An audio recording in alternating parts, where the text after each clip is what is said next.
Hello and welcome to the post debate show. My name is Holly Holiday. I am the president of Sisters Lead, Sisters Vote, and I want to bring on my board member, Dr. Avis Jones DeWeaver, to help kick us off. Good evening, Dr. Avis. Well, we had another debate. We did. We did have another debate, and it was a historic debate, was it not? It was one for the record books, that's for sure. I kept wanting to invoke Maxine Waters and reclaim time for Senator Harris. Exactly. I mean, it was very plain that Pence had a campaign strategy, or at least a debate strategy, to habitually just run rampant over the rules, just like Trump did, we'll remember, in the last debate, but just in a kinder, gentler way. But he still was not. Same playbook. Exactly. I'm not going to waste any time talking to you because I can't wait for this conversation. So I'm going to let you introduce our moderator for our first panel, and let's get this conversation started.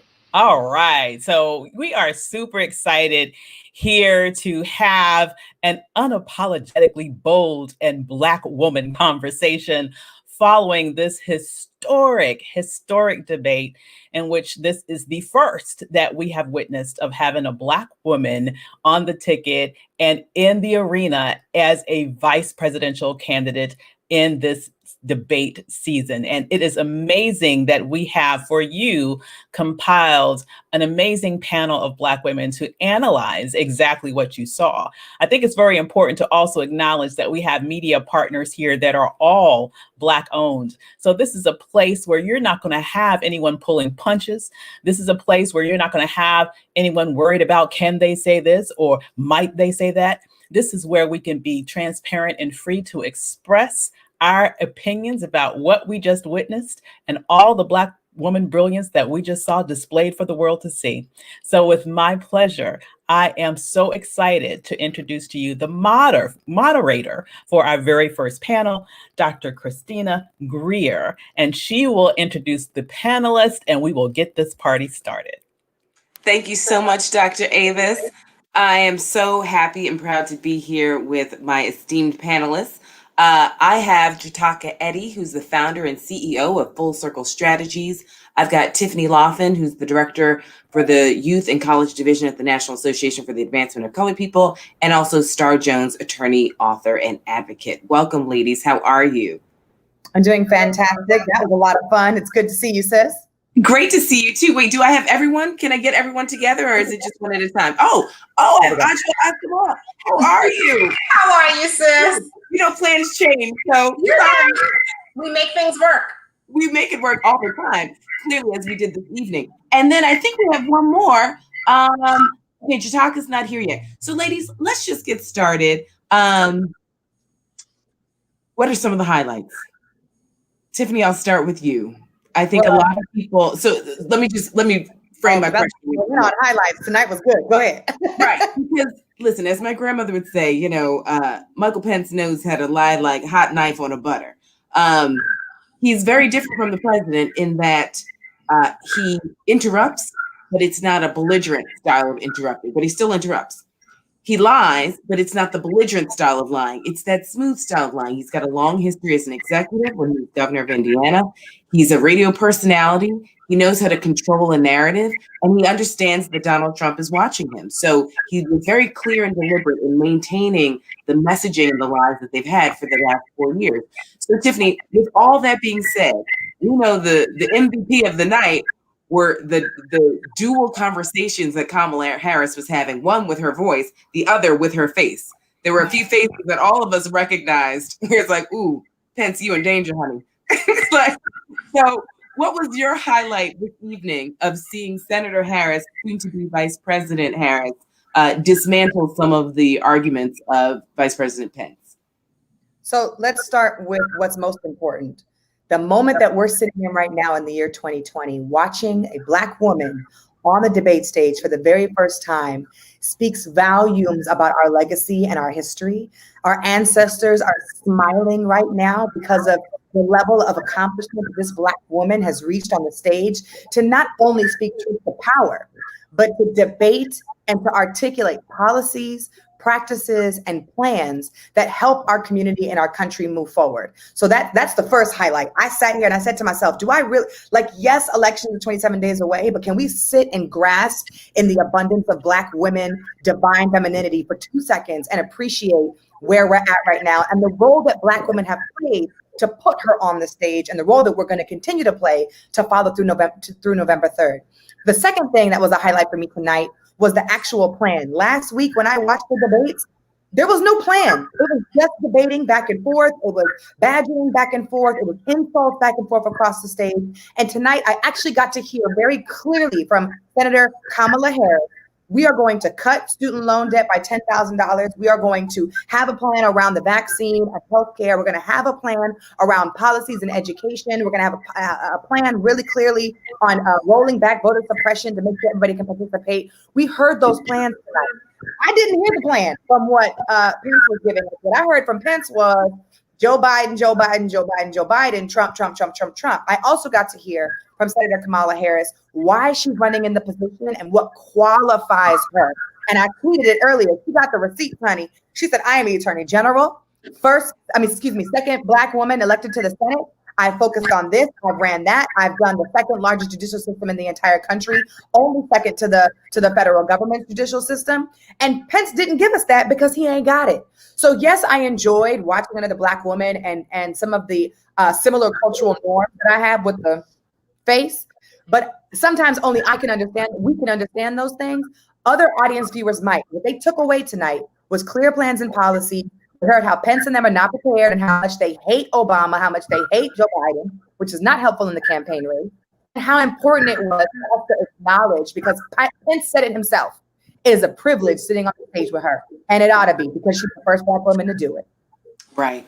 And thank you for that, Tiffany, because I think it needs to be a reminder where, sometimes Kamala Harris does it so well that people forget that, she stands on a legacy. I mean, Carol Moseley Braun is the only other Black woman who's ever been elected to the U.S. Senate. And as we know, there have been 0 Black women ever elected to being governor of any state in the United States. So Audra, as a strategist, how did you feel? What were some of the highlights for you this evening, knowing what we saw last week with the abysmal performance of the president, the moderator, and the chaos that so many people witnessed, where we couldn't really get a clear conversation about policy, where we couldn't really get a clear conversation about Joe Biden's reputation in the Senate and what he did and how he served Barack Obama for 8 years. So what are some of your thoughts tonight?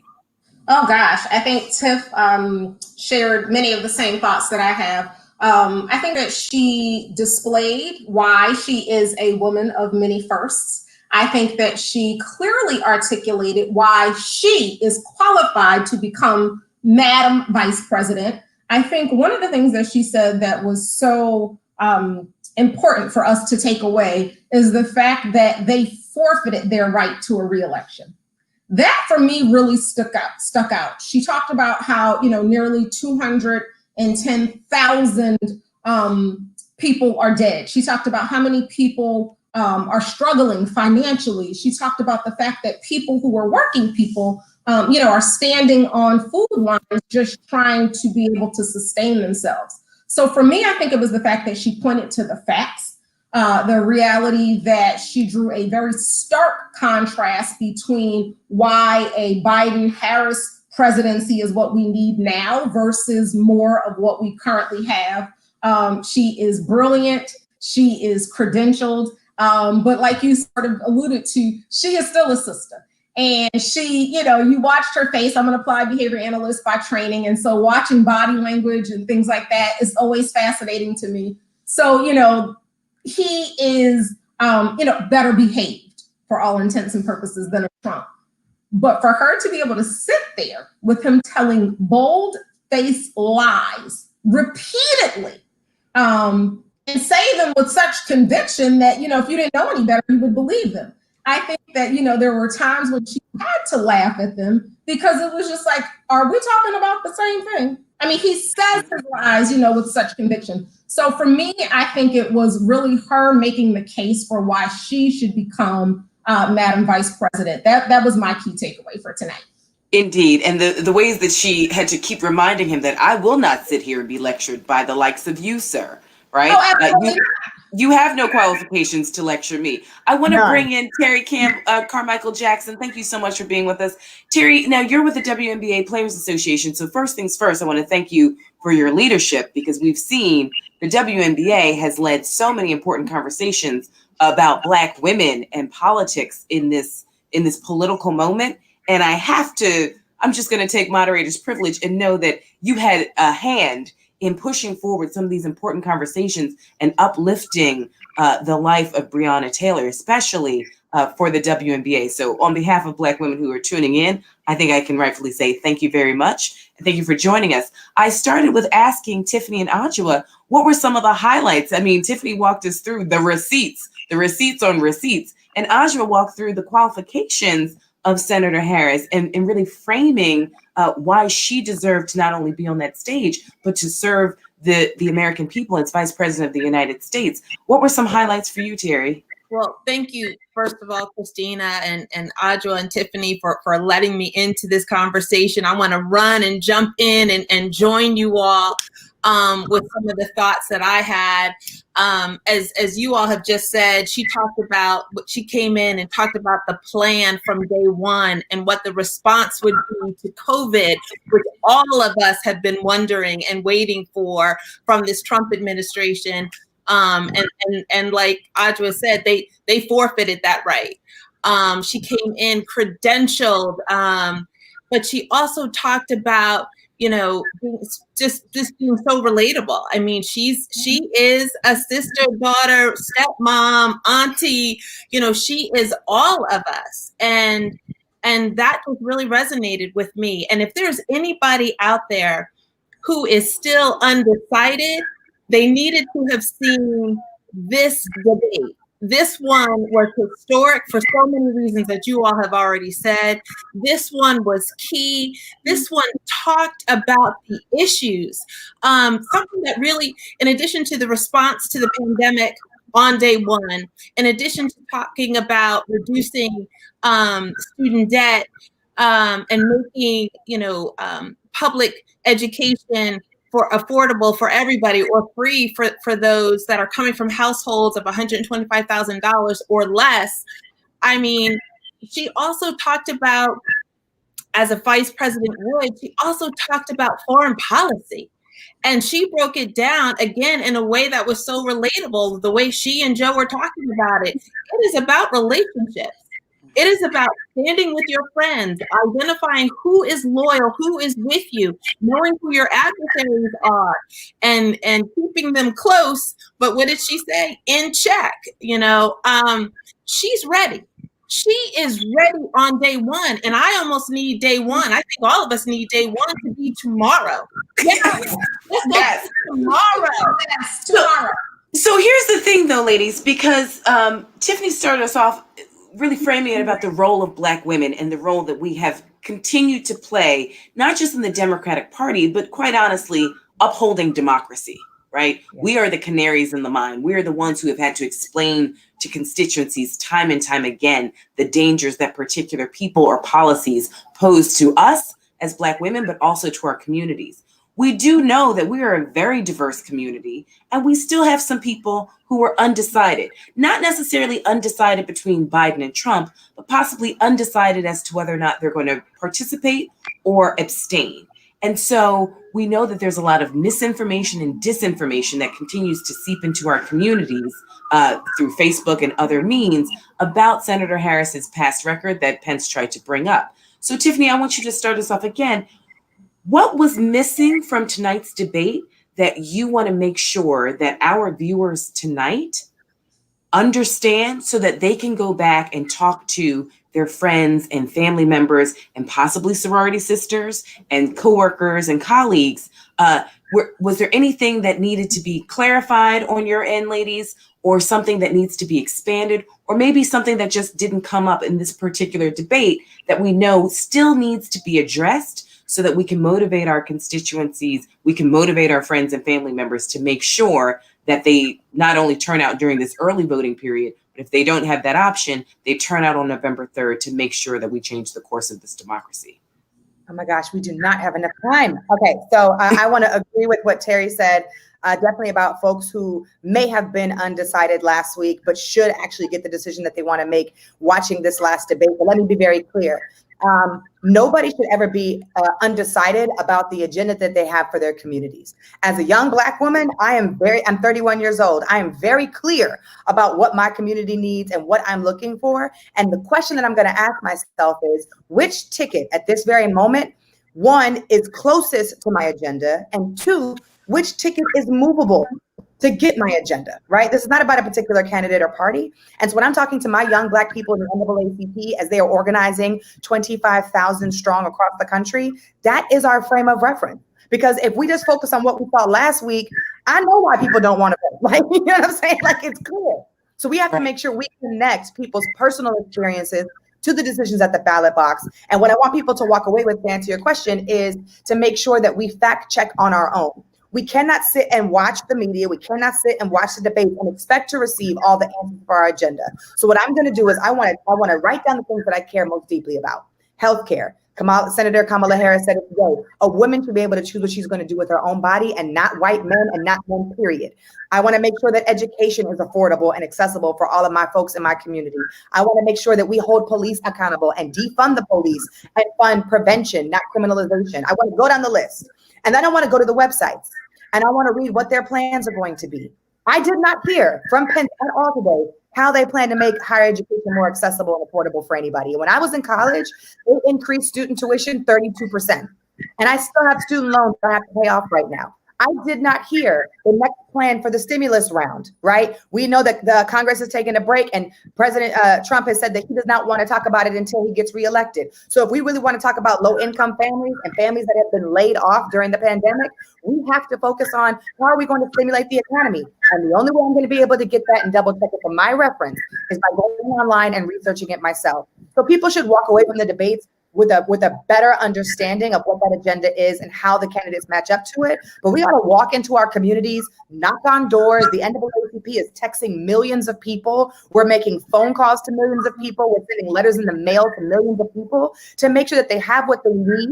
You can visit vote.org to check your status, to register to vote, to fill out the census. It is up to us to make these decisions, and it's up to us, especially Black women who have always done it, to make sure that our communities are in good standing before November 3rd. Thank you. And I want to repeat that. I want to repeat, vote.org is where people should go to check their registration status and get the information they need to know. Terry, give me 1 second, because I want to pull Audra in as a strategist and answer that question. We have limited time. I also want to point to, this is my late grandfather's NAACP card that I did not know he was a member of the NAACP. So I just want to shout that out. That is a framed card of the NAACP from the state of Florida. Right. So Audra and Terry, though, what was there anything that was missing that needed to be expanded that we want to make sure people have the tools so that when folks are still undecided in one way or the other? Terry, you said you seemed like you had something you wanted to share. What should we say? Yeah, I just want to jump in real quick because my connection to this conversation, I'm here in my personal capacity, but as you mentioned, I am the executive director of the union that represents the WNBA players who are going to be working in partnership with the NAACP to create some more of those videos, to put that really good messaging, good information out there in targeted ways to targeted communities around the country. One thing that I think I wanted to hear more of, and she tried to get it in there, but the moderator was really sticking close to that time, was to hear more about the senator's background as a prosecutor. Because they're trying to come at her, from this, or come at the ticket from, they're about law and order. And, Biden and Harris were going to let the cities, kind of run loose and run rampant. But you know what? She's a prosecutor that understands law and order. She understands about police reform. And something else that Tiffany talked about is defunding the police.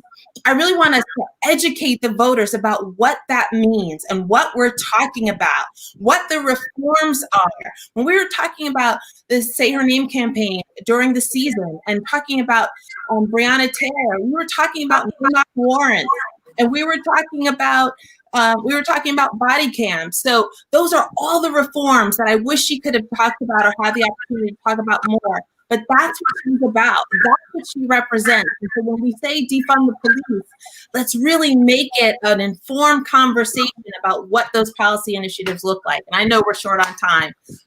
Adjoa, so thank you, Terry. I really appreciate that. Adjoa, what are some takeaways and possibly gaps that you want to fill in these last 3 minutes or so? So I think she did a brilliant job of weaving in so much. And I think my other two fellow esteemed panelists touched on many of those issues. I want to take it back to COVID. She said, whatever they are claiming to do hasn't worked.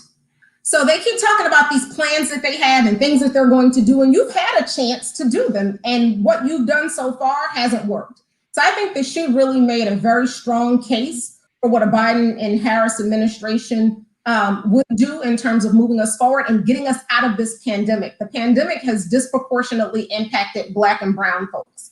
For me, that is critically important. For us to get back to any semblance of normalcy, we can't have, for example, a healthy economy if we have a sick workforce. So her really, pointing to the stark contrast between how they have mishandled, mismanaged, and completely disregarded in some cases, including knowing about the pandemic and how deadly it was prior to, acknowledging it. I think that was a really critical point. And so we desperately, desperately need an administration that is not anti-science and will actually allow the science to dictate how we move forward. Ladies, I wish we had more time. I want to thank you all so much for joining me and educating our viewers this evening. For those of you who don't have a voting plan, I beg of you, please come up with one for yourself, your family members, your friends, your colleagues. Go to vote.org if you're still confused about your voting status to make sure you're registered. Make sure if you have an early voting option to exercise that option. If you don't, November 3rd, that is Tuesday, November 3rd, is the day of the election. But voting is going on in states across the country right now. So thank you all so much. Stay safe. Please just stay healthy. And thank you all so much for the work that you do. I appreciate you. Dr. Avis, I'm going to turn it over to you. All right. Now, did I not promise a fire panel? That was a fire panel. Thank you so much, Dr. Greer. Amazing, amazing panel. And we have more coming up. You know what? We have brilliance on overload because in the second panel, we have your boy, Roland Martin, who you know is going to bring the funk. And so I'm excited to hear what Roland's panel's take will be on this historic evening and this debate. So with that said, I'm going to introduce the amazing Roland Martin, and he will introduce his panelists and get this party started. Hey, Roland.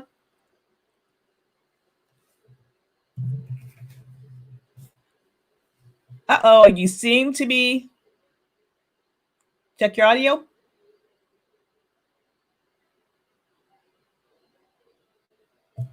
Let's see here. Well, I'm sure that they're going to get his audio fixed in just a second. While they are working on that, let's just carry on with the discussion for a second.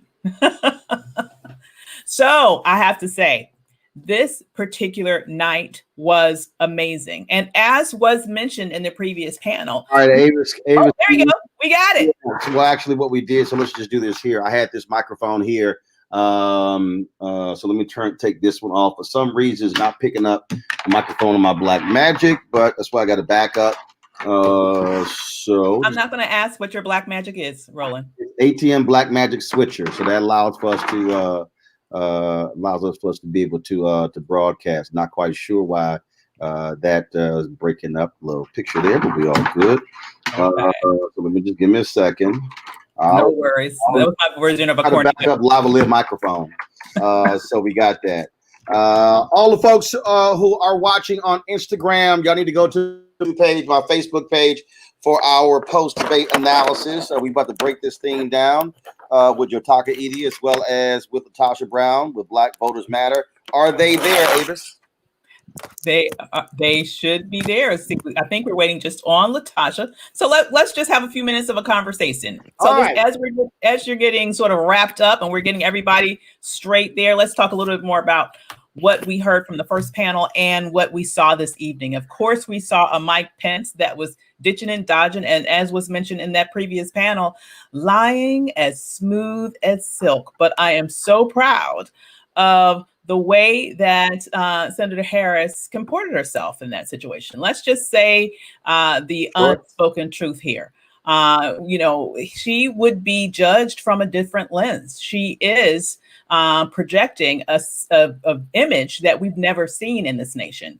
We know that misogyny exists. We know that racism exists. So she, in all reality, doesn't have the same latitude, perhaps, of someone who was a different gender and a different race might have in terms of expressing exasperation. So she comported herself with dignity the entire time. She definitely made clear that she was speaking, which I love that. We saw that look. I'm sure that all of us have seen that look at some point in our lives.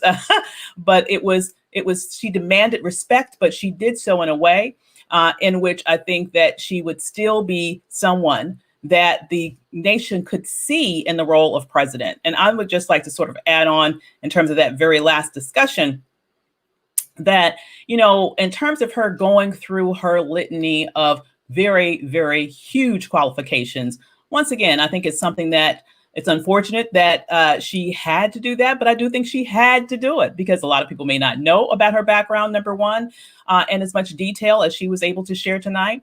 But secondly, let's also just be very real. This would be historic to have a vice president that is a Black woman who is literally just one heartbeat away from the presidency. So as this nation makes a decision about casting their vote, they are doing so knowing that at any moment with a Biden-Harris ticket, we might in fact see a transfer of power to a Black woman. And so she had to take that moment, I believe, to go ahead and make known that, yes, she is more than qualified to step into that role at any given moment and shine. And with that, I think we are ready to transfer back to Roland so that we can get the second panel started, if I'm not mistaken. I'm hoping that everything is working over there with the audio. Yeah, no, I'm good. I'm good. Perfect. All right, so let's get the party started for the second panel. All right, so appreciate it. Thank you so very much. Again, we've got our folks who are ready to share with you, ready to have a conversation. LaTosha Brown, she is the co-founder of Black Voters Matter. She's been traveling all across the country, and so they've been handling their business, reaching out, talking to voters, trying to get them focused and motivated, getting to the polls. Also, I mess with her all the time with her name, Joe Taka. Some of y'all call her Joe Taka. I mess with her, call it. She's from South Carolina. She's a little upset because my Texas A&M Aggies are used to beating the hell out of her Gamecocks, so she's a little sore with me. So she'll get over it. They're going to lose again this year. She's the founder and CEO of Full Circle Strategies. All right, folks, let's get right into it. Before I give my perspective on tonight's debate, what do y'all think about what took place tonight, vice presidential debate in Salt Lake City, Utah, between Vice President Mike Pence and Senator Kamala Harris? It was something to behold. To be honest, I'm so frustrated. I'm frustrated, and I don't know why, because I should have expected that. It is a shame that we can't have a real, honest conversation around real issues. Pence came out, the very first thing that came out of his mouth was a lie. He came to this debate disingenuous. I felt like there was a lot of things that he did that was very upsetting. One, every single question he went over time. He did exactly the same thing that Trump did it. He just did it nicer, right? He was just calm, but he took more time. He kept mansplaining to Kamala Harris. And then on top of that, he continued to even really be able to be disrespectful. I felt like it was the quintessential example of how white male privilege operates in this country. I would absolutely have to agree with my sister LaTosha. As I watched tonight over and over again, he just kept going over his time. He tried to mansplain. I mean, he even tried to tell her about her own record.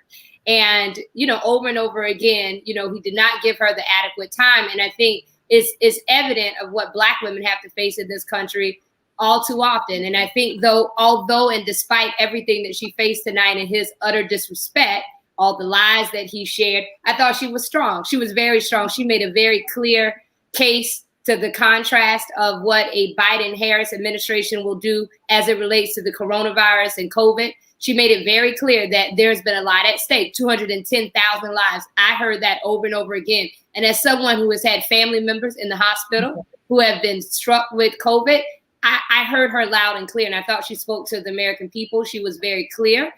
She stood her ground. She was strong, and she made the clear contrast between, the choice that America has. Do we want more of this mismanagement and this mess that we found ourselves in, or do we want a better direction?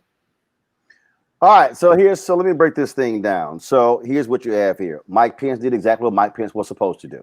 Mike Pence was always going to be smooth. He was always going to be even-tempered. That's who he was always going to be. He was always going to sit here and represent Donald Trump in every single way. Here's what I think the advisor of Senator Kamala Harris said: do no harm. The vice presidential candidate, that's what that particular job is, to do no harm to the candidate.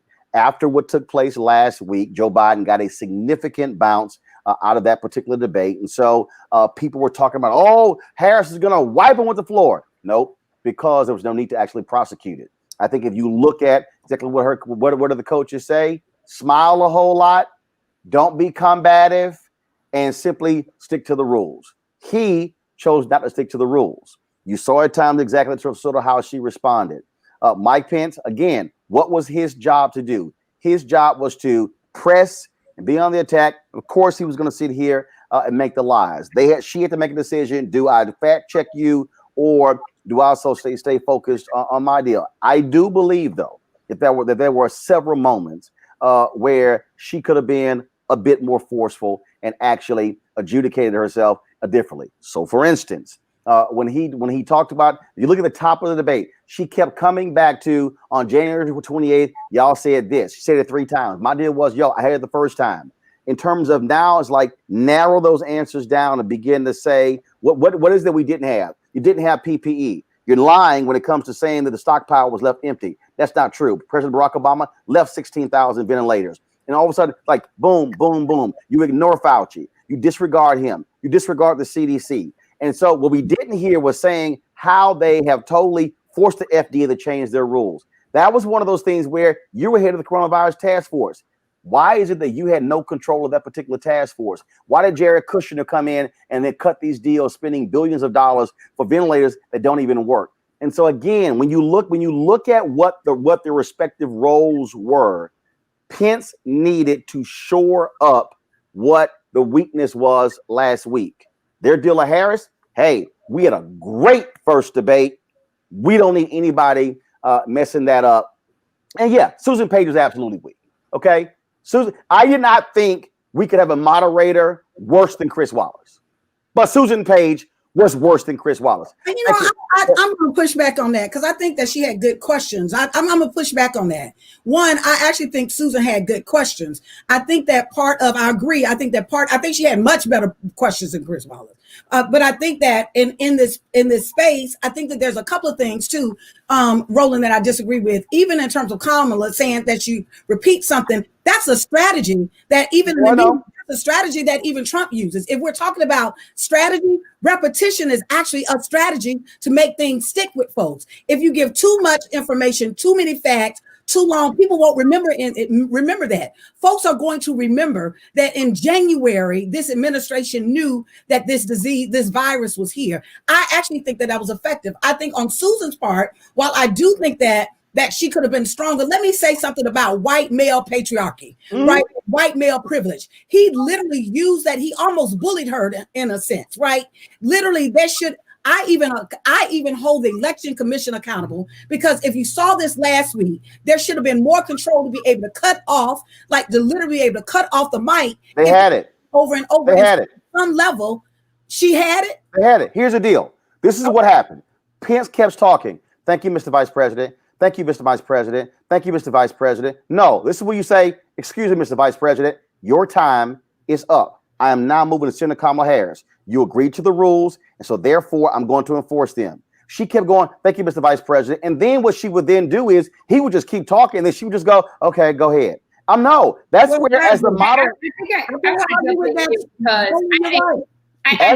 As the moderator, you have to say, excuse me. This is where you say, excuse me.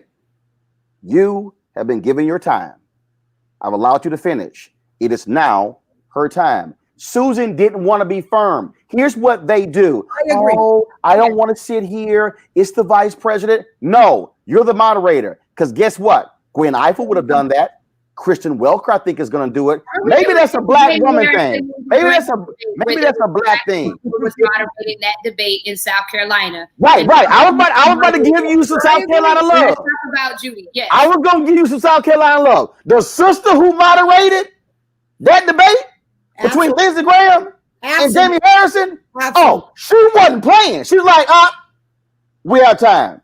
Harrison, next question. She was not playing. But let me say this, and this isn't, let me say this, that our engagement of coming up against white patriarchal power is very different from white women counterparts oftentimes. And so and so I agree with you. You're absolutely right, Roland. She did not control that room in that space, right? My challenge and what my fear is that we're not going to hold because Pence showed up with the wolf in sheep clothing, monotone, that we're not going to show up, that he was equally as disrespectful and disruptive as Trump was. That is a fundamental strategy of But here's the difference. Let's talk over that. But here's the difference. The difference was tone. I want to jump in here. Excuse me. I want to jump in here because my grandmama always said that just because you calm with your lies, it doesn't mean that it's still not a lie. So, I mean, he sat there he did not answer questions. That's right. He deflected, and Roland, you said that she had an opportunity to prosecute. You don't need to prosecute somebody who's just going to perjure themselves. That's right. He sat there and he perjured himself over and over again. And so I think that her strategy, as Latasha shared, her strategy was right on. She spoke to the American people. She reminded us that this administration has failed over and over and over again. When she had the opportunity, she set the record straight. And I think that what was clear, what she laid out was that this administration actually has a strategy. They have mismanaged. She talked about the jobs that are lost. There are 400,000 businesses that are closed because of the result of this administration and their failure on coronavirus and how they dealt with it. And he was the head of the task force, and he was at a super spreader event in the Rose Garden of the White House. So she made it very clear that their mismanagement has cost us jobs. It has cost us lives. And she also talked about healthcare. She talked about the Supreme Court and how. Right. But see, but hold on. Stay on healthcare. Even on particular healthcare. You're absolutely right. She brought that up. But again, this is what I was looking for. I was waiting for her to say, where's your plan? Where's the deal? You keep saying you're going to have one. You're going to have one. Supposed to have 2 weeks ago, 3 weeks ago, 2 months ago, 6 months ago. Where's the plan? He said, we have this particular plan. No one said, where's your plan? But when he hit on the Supreme Court, when he pressed her on answering by court packing, I was like, say it, please. I was hoping she was going to say, I'm sorry, you haven't actually answered one question as soon as asked you tonight, so you're demanding an answer from me? See, that's one of those from a debate standpoint. It's kind of like boom. It's one of those snappy comebacks that's not deep. I think that. Wait a minute, Roland. I actually think she played that. That was her mic drop moment. That she came and used his words against him when he talked about, "Are you in favor of packing the courts?" When it came back to her, what she said was, Abraham Lincoln. Since we're talking about packing the courts, let's talk about how all of these judges have been placed by the administration and not one being black. That was her mic drop moment. Right. I think that. But when he came back with, you still won't answer my question, I was sitting there saying, hit his ass with, and you haven't answered most of her questions tonight. Well, I think sometimes, Roland, you don't have to say what is obvious. And I think that what Senator Kamala Harris did tonight is, I didn't think she had to overstate what was clearly obvious. Yes, there were points where, of course, he broke all the rules tonight, but she was very clear. I thought her answer when he talked about packing the court, this is an administration and a president who wants to put on hold coronavirus relief in order to push in the Supreme Court justice that they put forth, that just packed the court. And she talked about how they have systematically packed the court, these federal benches, these lifetime appointments, not one Black judge, and everything that she talked about was very clear and concise. I thought she answered the question well, and that she actually showed the contrast. There was another moment where I tweeted this when he hit her on her record. He threw something out when he said, "You didn't lift a finger on the First Step Act." Now, look, I have been yelling this from the rafters, and I don't understand what Democrats are doing. The First Step Act was passed by the House Democrats, Congressman Hakeem Jeffries. The bill was strengthened in the Senate because of Cory Booker, because of Senator Kamala Harris, because of Dick Durbin and Republican Chuck Grassley. If you look at him, well, that's why he kept bringing up this about Black men, because the Republicans want to get anywhere. They think they can get 20% of Black men. That was a moment, and I had Congressman Jeffries on my show tonight, and I said, Congressman, I don't understand. Why are y'all not taking credit for the work you did on the First Step Act and letting them run with that? And then, of course, when he said, "Oh, Tim Scott's bill," and that's where it's kind of like, I'm sorry, I said bring it to the committee. But the thing, that's what I thought. I thought when he mentioned that, she could have said, "Excuse me, the reason the First Step Act is actually a stronger bill is because of Democrats. Because we said you only wanted to focus on prison reform, and we said it had to be more. We put this in the bill, this in the bill. So don't you dare take credit for the work of Democrats." Again, it's an Achilles heel for Biden and Harris. They're not taking advantage of the work Democrats did on the First Step Act, and they're letting them run scot-free. Thoughts? I think she did a good job of talking about what this administration would do on day one. No, I want you to answer my question on the Democrats and the First Step Act. See, you don't be trying to pinch me. No, I'm asking both of y'all. If Democrats, I'm asking both of y'all. You just disrespected me calling me Pence. I'm asking both of y'all. If Democrats played a huge role in getting the First Step Act, why won't they take credit? I hear you. I think tonight, I don't know if I think that would have been appropriate. Let me tell you why. I think part of what winds up happening, let me tell you why.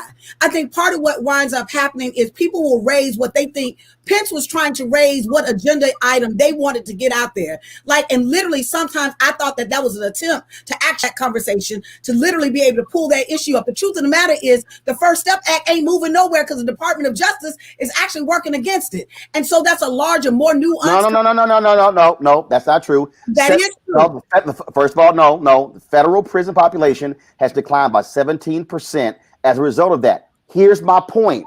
That was a moment to say, you and your party obstructed President Barack Obama when it came to criminal justice reform. Democrats were willing to work with you, but y'all were not willing to work with Democrats. And so please, don't you try to sit here and claim in terms of what you've been able to do. And then that's what you could have said. And by the way, stop trying to take credit for what you did with HBCUs. You didn't equalize funding for HBCUs. And as an HBCU graduate, I can talk about that. But see, again, what they've done is, that was sort of that moment.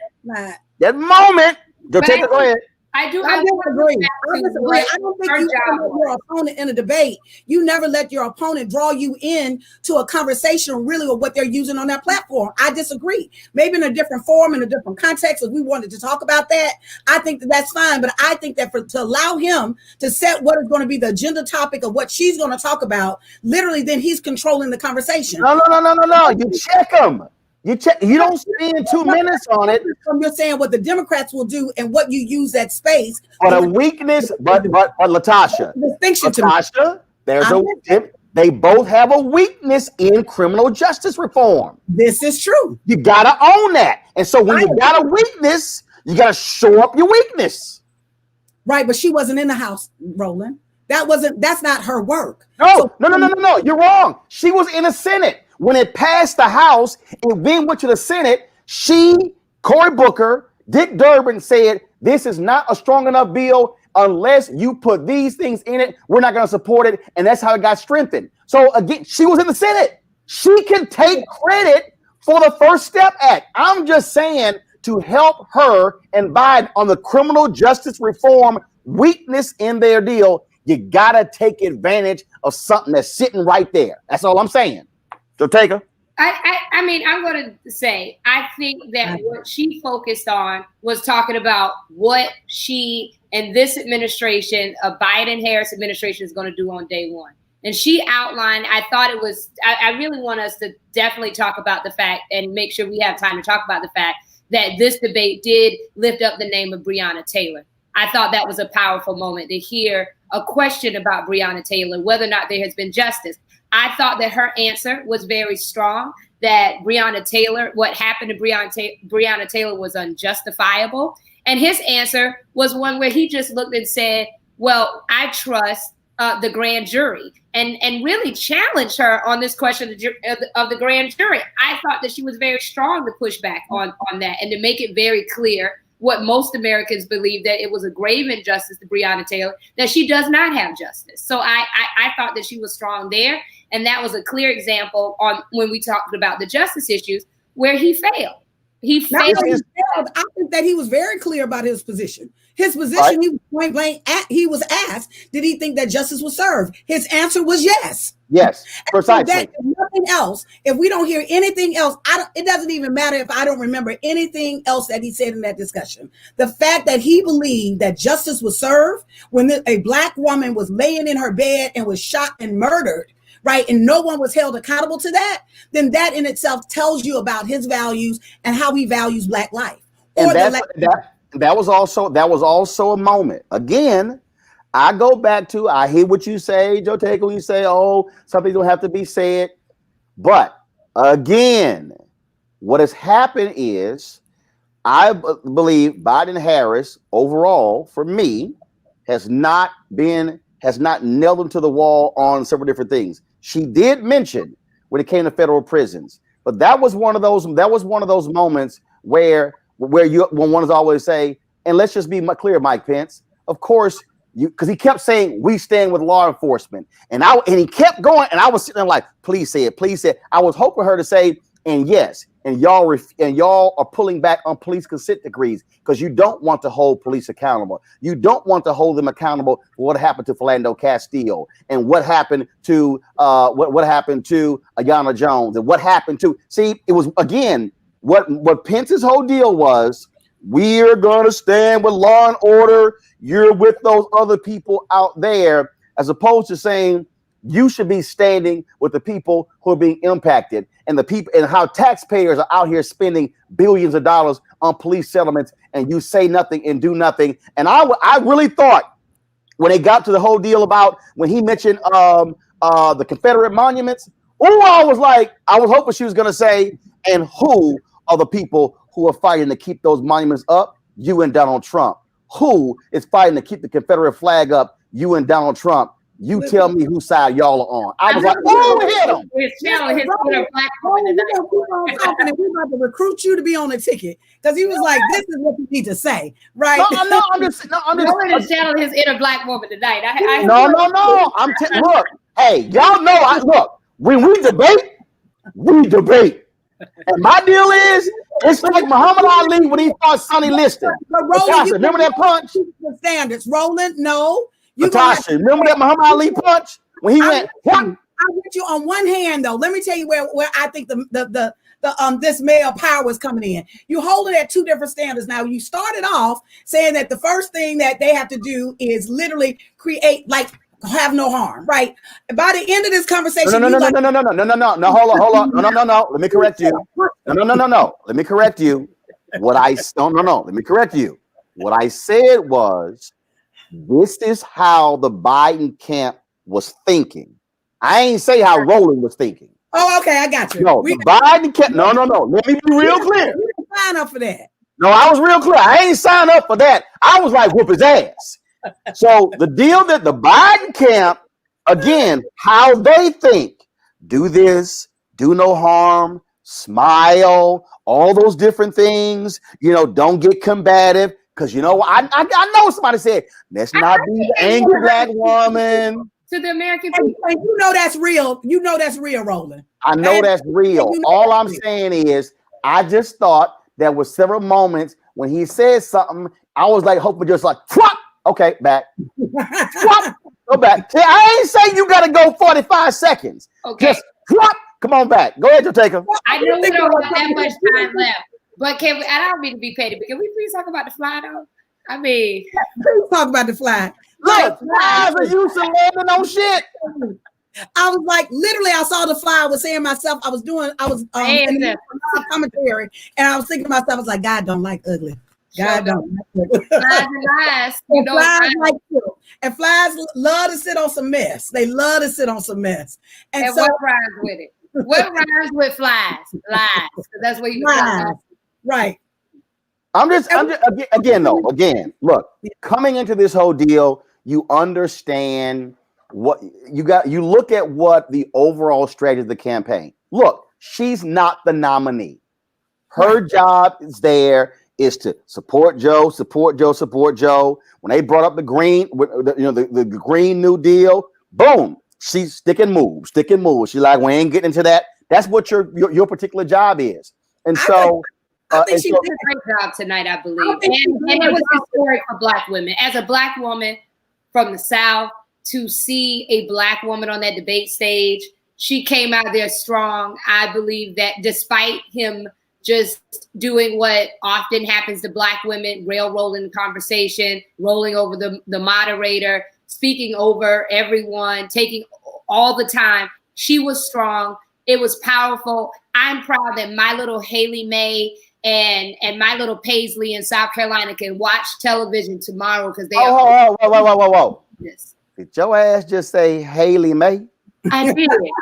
Don't speak up for Haley May tonight now. That's right. Come on. Your ass just say, look, if y'all did not know that Jateka was from South Carolina, you damn sure know now when she said my little Haley May. That's right. Go ahead, Latasha. And my little Black girls everywhere will see this moment. They will see this. It will stand the test of time. They will see that a Black woman came out. She was strong. She was on the facts. And they will see that she made a very clear case to the American public of why not only she deserves to be on this ticket, but why she is strong and why she is the perfect governing partner with Vice President Joe Biden. Let's talk about. Roland, I just want to say briefly that I do think that she did well. She had a nice landing around. It's when she came out and started giving the facts around COVID-19, how the administration handled COVID-19. I thought she was very clear and it was very like, these are the facts. Bam, bam, bam, bam. And this is what you all didn't do. Bam, bam, bam. Yeah, because here's the deal. Bottom line is you lay that out. The reality is you look at the polling data. Americans increasing number are not trusting Donald Trump and Mike Pence. And the reality is what we're also seeing, and it's just, look, it's in the numbers. I mean, but look, they've got to pray. Ball don't lie. An increasing number of white voters older voters are shifting over to the Biden campaign. When she talked about when she did mention it, I did think it was great when she mentioned the point about voter suppression. That was critically important because that is part of the Republican strategy as well.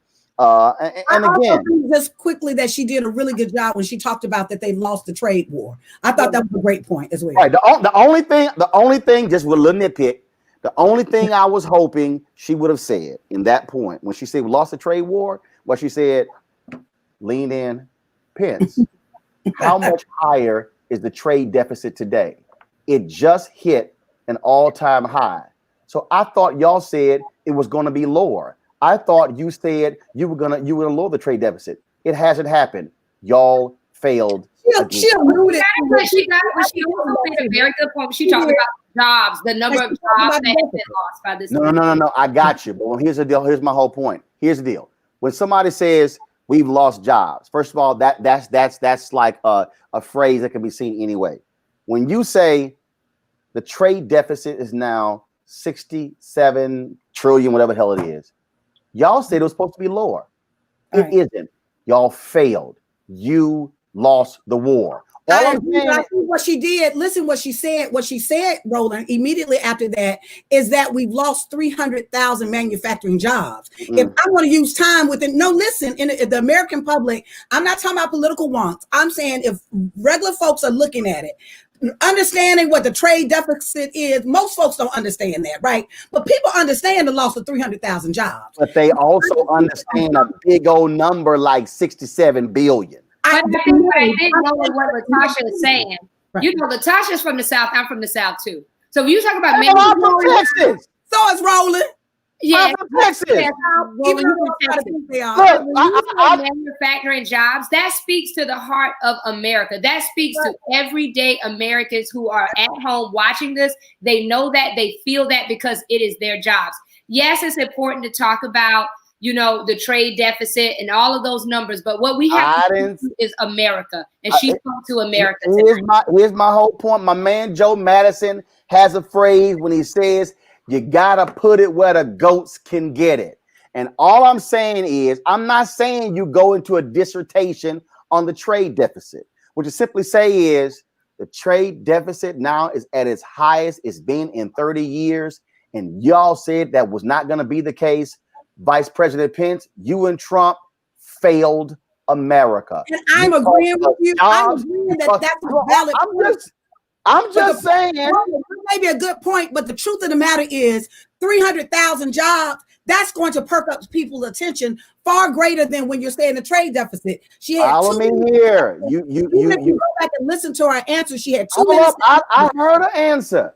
But here's my deal. Here's my deal. For instance, when she said farmers have lost their jobs. And again, this is why we analyze debates. I'm also about being rapid fire specific. Wisconsin dairy farmers have been filing bankruptcy.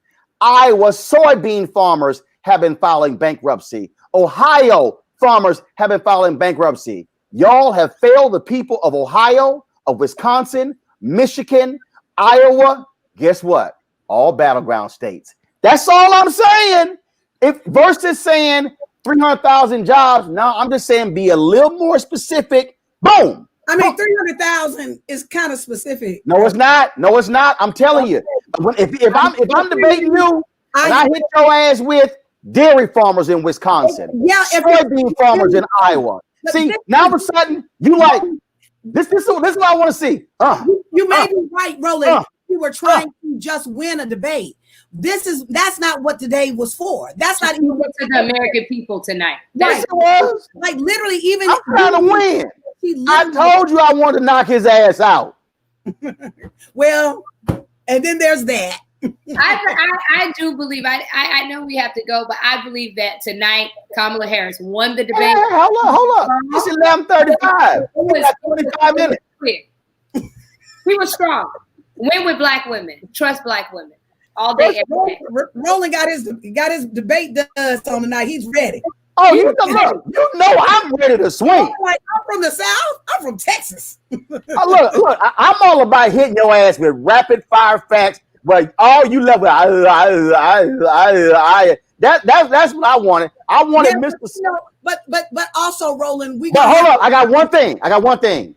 Kamala and Joe, I need y'all to stop only talking about Roe v. Wade and the Affordable Care Act when it comes to Supreme Court. Damn it, y'all gotta mention voting rights. You gotta make that as the third major pillar of your argument against a conservative Supreme Court. I got a problem with that when they only say Affordable Care Act is on the agenda. Roe v. Wade is on. Damn it, voting rights is on. The Supreme Court has picked up the case out of Arizona where they could invalidate Section 2. They've already done Section 4. All I'm saying is I need them not to leave voting rights and civil rights out of their argument against the Supreme Court. That's my thought. Absolutely. You have no argument with me on that. Yes, voting rights is absolutely important. I think that this administration, I believe that this party is going to continue to talk about it, and they should talk about it more. Right. Absolutely. And we've got to really be able to lift up and say what this sister had a job to do, and she did it. That she came tonight. She did not create any harm for our candidate. She actually, I think she represented the platform well. She came with facts. She did not get, it's really interesting, even though I think that she was treated unfairly, you didn't see her be shuffled. You didn't see her literally be unsettled. She was very focused. She was very calm, and she stood her ground. And sometimes that's all a sister can do. Let me go ahead and say this here. And she came and she was great tonight. And again, it was a historic night. She was strong. I believe that if America did not know Senator Kamala Harris before tonight, I believe they have a better understanding of who she is. And I think that after tonight, there's no question about her leadership and her ability to lead on day one. Let me say this here again, and I just want to help some folk out. The point of this show is post-debate analysis, which means we talk about what should have been brought up, what could have been brought up, praise, stuff like that. This ain't about to sit here and just make it a Kamala Harris, everything was wonderful. It's called the post-debate analysis show. So stop sending me text messages. Wait a minute. Listen, don't frame what we're saying as we're saying that she claimed to have a job. We're clear about what a debate is, right? We're clear about what the framework of this debate was about. You know as well as we do. And so I bet. I'm sorry. I was just going to say, I bet we didn't realize. The pieces that I think that Roland raised, I think are great. I think it's a question around the forum. I think it's a question around what was responsible today. So, because Roland ain't going to sit over there and act like if she wasn't punching him in the face, if the headlines tomorrow wasn't going to be angry black woman. Like, you're not going to sit over there and act like if she had a certain kind of way that the whole focus would have been on her, like it has been on previous debates. So we're going to be honest about what we're working in the confines in some ways of a racist, sexist political framework. And I can knock you in your mouth and smile. To be a black woman in America, I can knock you in your mouth and smile. The most disrespected person is a black woman. And I think she did that a couple times tonight, and she still held her ground, and she still represented. And I believe, I think if you ask America tonight, who won that debate, who they resonated with, I believe they will say Senator Kamala Harris. I have had some black women knock folk the hell out smiling. I think she did that a couple of times. So don't act like she didn't. Don't act like she didn't bring some fire now. She got spicy a couple of times. Don't act like deal. If she got spicy, it was like a 2-piece spicy. I was looking for a family pack spicy. Oh my goodness. Well, you were trying to go to Popeyes and you got you got to go to Church's Chicken and you got KFC. That's what it was. Baby, churches ain't even in this conversation. Churches don't even. All I'm just saying is, I like it a little spicier. That's just roll. Like, because I'm telling you, if y'all go back, Joe Biden was real spicy in that VP debate against Paul Ryan in 2012. But once again, as you see her debate against Joe Biden, she was spicy, and what happened? They dragged her. So we're gonna be honest about the role. Yeah, but that's also the case when you're on stage with 48 people. Yes, it's also on the case when you're on stage with white folks, right? Yeah, that is using his male privilege. We saw it in action tonight, Roland, where she did not deference that he got. So let's be honest about what we were working with. And that's why I told you over again tonight, Roland. Thank you, Mr. Vice President. That's why I told you I wish Susan Page had checked him. I need Susan Page to sit here and stop saying, "Thank you, Mr. Vice President. Thank you, Mr. Vice President. Thank you, Mr. Vice President." I need her to say, "Excuse me, you are done. Time is up." I will put $100. I will put $100 on the table right now. Kristen Welker ain't gonna do that. Now, Kristen, don't make me lose no damn money. Well, you guys, I guess we got an extra treat tonight. We not only witnessed one debate, we witnessed 2 debates. Hey, look, we got to keep everybody awake, and it's great. We got more than 8,000 people watching right now, and I can tell y'all there are some other platforms that are much larger, and they got a couple hundred people. So we kept it spicy in our post-debate analysis. And so I appreciate it. Joteka, Latasha, First of all, we're gonna do. First of all, how much? Ava, they told me we had till midnight. Well, I was told at 11:30. So by my agenda, we're like about 12 minutes late. We're on, VP time. Oh, okay. Well, look, since I'm still moderating, let's do this here, Latasha. I'm gonna be real black like a lot of these preachers. I ain't gonna let your little singing ass sit here and just run your mouth all night. You're gonna have to lead black people with some sort of inspirational song. It ain't gonna be no A and B selection. So go ahead. In the words of Pastor, let the Lord use you. Let the Lord use it.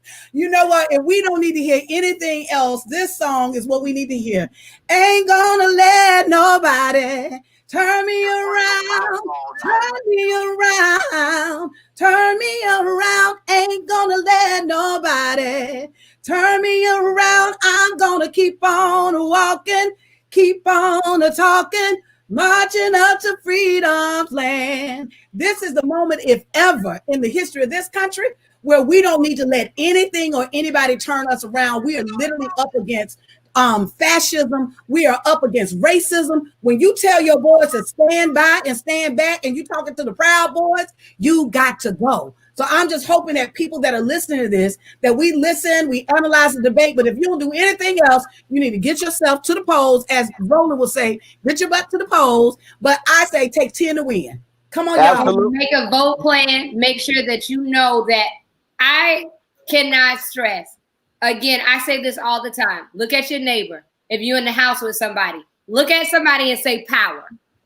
Power. Because this is about power. This fight, voter suppression, is about suppressing our power. So if you don't have a vote plan, make a vote plan. Request your absentee ballot. Request your mail-in ballot. Go to vote.org. You can go to www.naacp.org. You can go to blackvotersmatterfund.org. You can go to so many websites.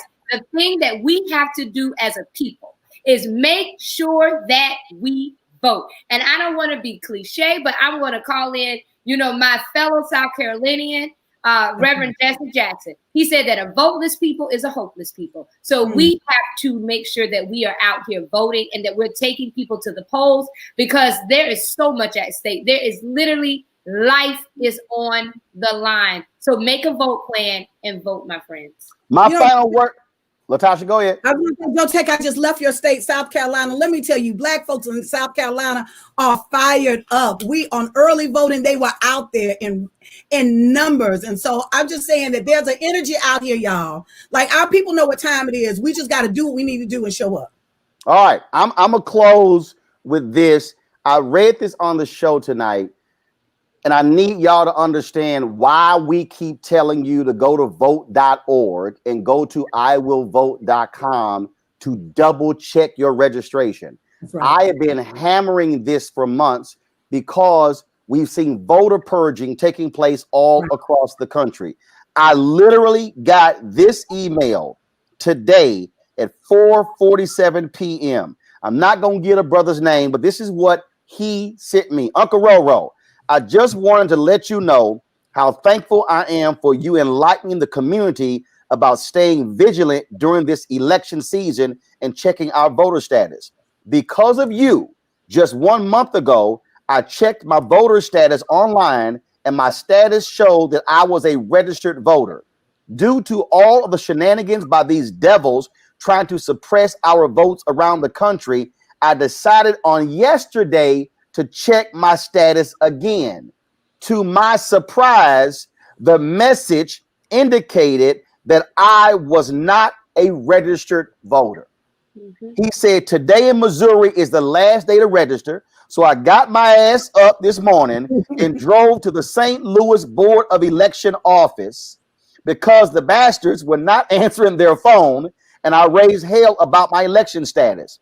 After a few choice words with one of the workers there, and after the bullshit excuse she gave me as to why my voter status had been changed, I was able to correct it.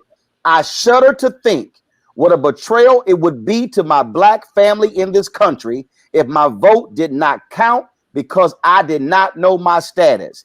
There is no way in hell I would miss voting in this election to get this known crazy ass hateful racist out of the White House. Y'all, I'm reading verbatim. I'm in tears today.